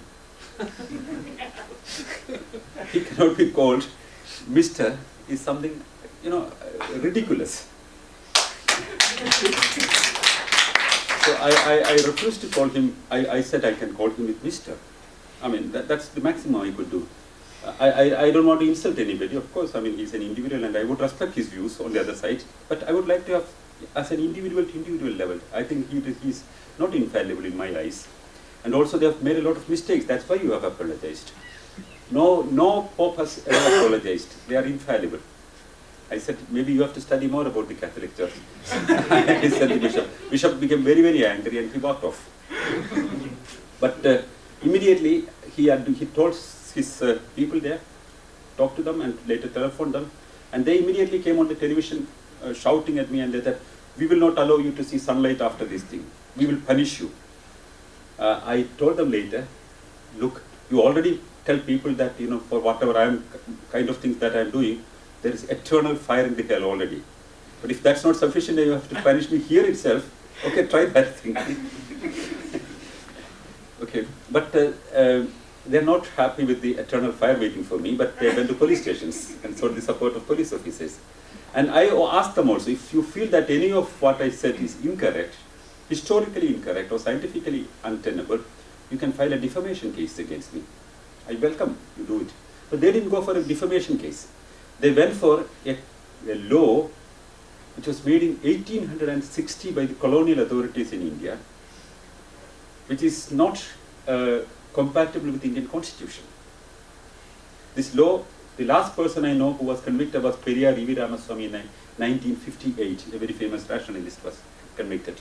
But he was not taken to prison, he was convicted by the Supreme Court, but he was a very respected person, they could not touch him. So, now this law has a problem. This can be misutilized very easy because without a court's interference, the police officer can decide the case is prima facie existing or not, and he can arrest you without an arrest warrant. That is done by the same law is in Pakistan, which has death penalty. In India, it has only 3 years imprisonment and fine, of course. But the police officer, when he arrests a person, you cannot guarantee a bail. It's non-bailable. Maybe one can get a bail, but it's not guaranteed. Most of the time, a bail is denied. So, I have a legal remedy. My lawyer said that you go for an anticipatory bail. Telling that, I mean, in the Indian constitution very clearly says that, like fundamental rights, there is a fundamental duty in Indian constitution to promote scientific temper, critical inquiry, spirit of reform, and humanism. That's a duty of an Indian citizen as per the Indian constitution.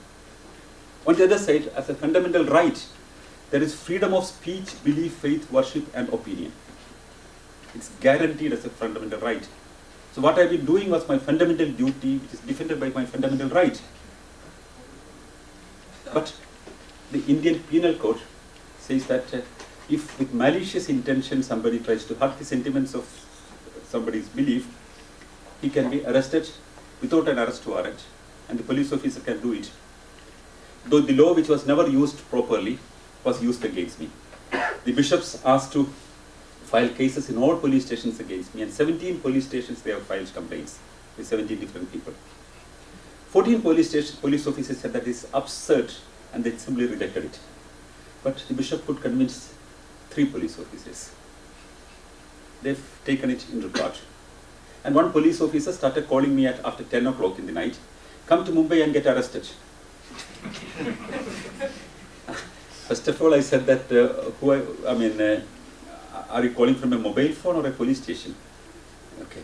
Then he identified his name and all. I simply call a press conference and tell people that this guy is telephoning me every night and asking me to come to Mumbai. And if he wants to arrest me, he should come to Delhi and he can arrest me.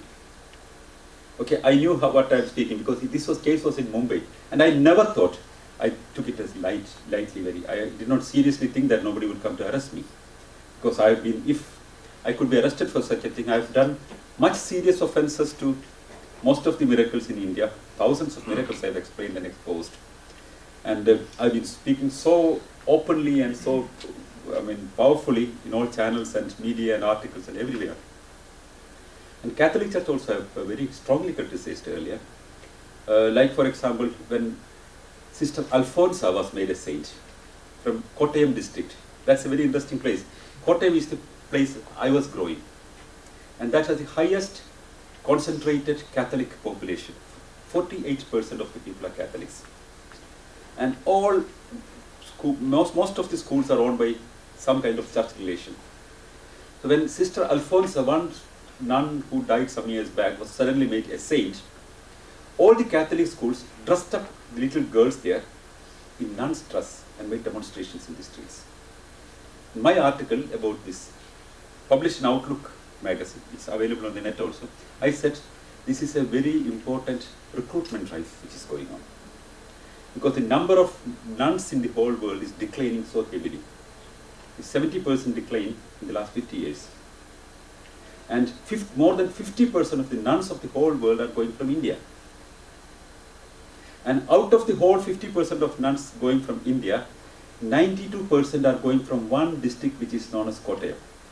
And there you make an anonymous nun who died some years back with some ailment as a saint and dress up children as nuns. This is non-exportable. That's my article. So, church was looking for an opportunity, and they wanted to make a lot of old things. They wanted to settle a lot of old accounts properly. And so the bishops have been active, and they insisted on this police officer, and I went for an anticipatory bail application in Delhi High Court. Normally I should get it. The Delhi court, nobody wants to touch religion. That's a problem in India. The Delhi court says, well, the case is in Mumbai, why don't you go to Mumbai and try it? A battery of lawyers come from Mumbai sent by the church and advise the prosecutors, and they say that if I'm arrested, I'll be more safe because maybe some fanatics are against me already. So for my safety, I should be kept in prison. Okay. So these arguments would work. That can be a reason that I can be kept in prison. So another problem is when an anticipatory bail is rejected, I can be immediately arrested. So I knew what was happening. I went out of the court much earlier in a different site. Not outside, police was waiting for me. I knew it.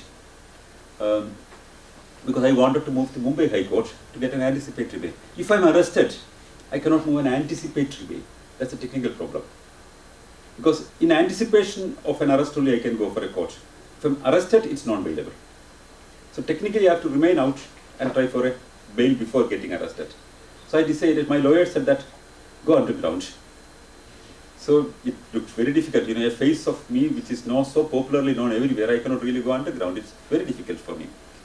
So I decided to stay in some friend's house for some days till my anticipatory bail application is cleared in Mumbai. The Mumbai High Court, meantime, go through the whole case and said that by merit we would approve this thing. But technically we would say that you should go to lower court first, and if it's rejected there, come back to us again. It's pushed away. Again, it's gone basically. At that moment I realized that the bishops are very powerful, and they are seeking every opportunity to corner me, and they want to get me in. Meanwhile, a blog of one of these fanatic groups started discussing about what I should be humiliated in an arrest. That's one of the wishes some people have. And one guy says that, one of the complainants against me says that he should be arrested at least for one night in the prison and taught a good lesson in that night. Another person that, what should we do? We should pay money to one of the co-prisoners to get him away in that night. That's how language they speak. So it became a little dangerous, and I got very reliable information that Mumbai bishops are trying to hire somebody to kidnap me to Mumbai and get me to the right police officers to handle me properly. So all these informations were coming to me, and I decided sometimes I went to very straight places, you know. In this university where I studied, I researched for my PhD for years. I went to a hostel room, and I just stayed with some friends. And well, I mean, all the students knew that I was there. Everybody protected me so properly. But meantime, after the Mumbai anticipatory bail was cancelled, I knew that things were coming a little different. I was about to go to Poland for a lecture tour. 10 days later, I decided to go a little early, so that the dust settles down. I talked to friends in United States, and the Center for Inquiry said that you come to United States and we would take care of you. In Britain, friends said come to Britain. Then I wrote to some other friends in Europe, and one of my friends in Helsinki, the education director in Helsinki is an old friend of mine. He has some connections with the government. He said, try to come to Finland and we try to get a visa in hours. And I got a visa in 4 hours. It's quite unusual. And that night, I flown to Finland. And before that, I studied from the Home Ministry whether there was an effort to stop me at the airport. Officially, no. That needs a Metropolitan Magistrate's permission. But unofficially, the Mumbai officers have asked the airports, warned them, if I come there, I should be arrested, but not officially recorded and hand them over. Unofficially. So of course, we knew this information from some officers, and there were some people to help me out. and I could just walk through that thing. But still the wheels of the flight moving, I was not sure whether I would be taken back. So once I reached Finland, and I started my lecture tour in Poland, went to the home place, birthplace of John Paul II, and made a powerful speech there, and the atrocities of church in India. And there I heard, the police has already reached my home to arrest me. Well, there I got trapped in Europe. I decided I don't go back now immediately. I don't want to be a martyr. I would like to work and fight against these kind of things.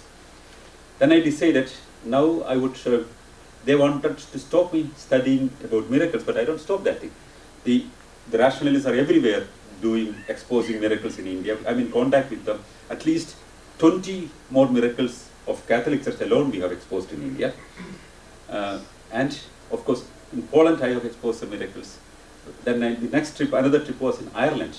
There I went to, as I told you, the moving Mary of Battingspital I have exposed. So I keep on doing this thing. And of course, this is a long struggle. I do not know how long it would go. This is the bishop who was threatening me and making all these problems. And now, as of now, I have only 2-3 remedies possible. One is forcing this church to make them as shameful and force them to withdraw the case. CNN television has made, so many television, CNN and BBC all made stories about this thing. In CNN, one of the complainants come and they ask them, the church is trying to make a progressive face in Europe. What are you doing there? He says, the law is the law. We want him to be in prison for some days at least. That's the word they use. And the British Rationalist Association made an appeal to ask people to sign, asking the church to withdraw the case. I mean, telling that this is absurd. The first person who signed was Richard Dawkins. The first person, number one, he was this signature. And they got 12,000 signatures in 2 weeks. Every single signature signing, one mail would go to the bishop's conference mailbox. They got more than 12,000 mail in their box. Now the Archbishop responded to that thing. He made a public statement. He said that I am not a party to this case. I was in Vatican at that time in a synod. Of course, my people have contacted me, asked me whether they should go for a case. I said yes. If somebody has insulted our faith, one should stop him. But of course, others have done it. I am not responsible. But if this Sanal Edamaruku apologizes to the church for whatever he has done, I can see to it that the cases are withdrawn in hours.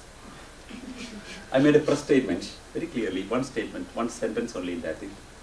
Not one sentence, one paragraph only. I said, there are some people existing even now who would not succumb to pressures and who would not accept any kind of bullying when they are convinced about facts and about what they spoke. And I am one amongst them. I don't apologize.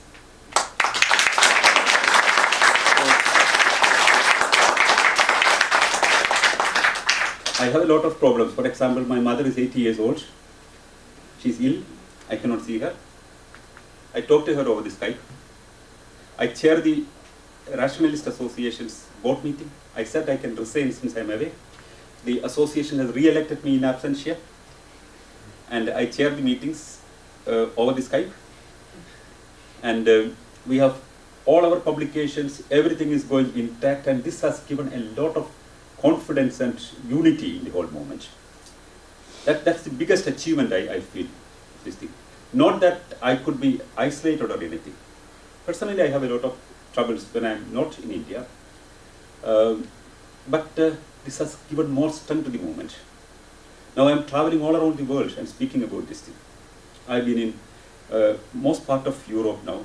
I've been in Spain, I've been in Poland, I've been in Stockholm, I've been in Germany, I've been in Britain, in Ireland. Now, after this trip in Norway, I will be again going to Britain, to Birmingham, to Oxford. I will be speaking. Next month, I am going to South America, the another center of Catholic Church in Brazil, in Colombia, in Chile. I have lectures there. Then I go to Canada. So then I go to Australia. I wanted to make this issue of miracle mongering and the persecution process that happens even now the public eye to make them ashamed to correct it. They have to correct it because this is 21st century, this is not medieval times. And people should be able to defend free speech. There is no if or but. Free speech means free speech. And everybody has the right to criticize anything. Everybody has the right to make statements of whatever they are feeling correct. And others have equal rights to oppose it. That's the civilized world's communication system. That's what is dialogue. We are not for fights in streets. We are for intellectual dialogue, discussion. It's a free marketplace of ideas. And that is one of the greatest values that we have developed in the latter part of history.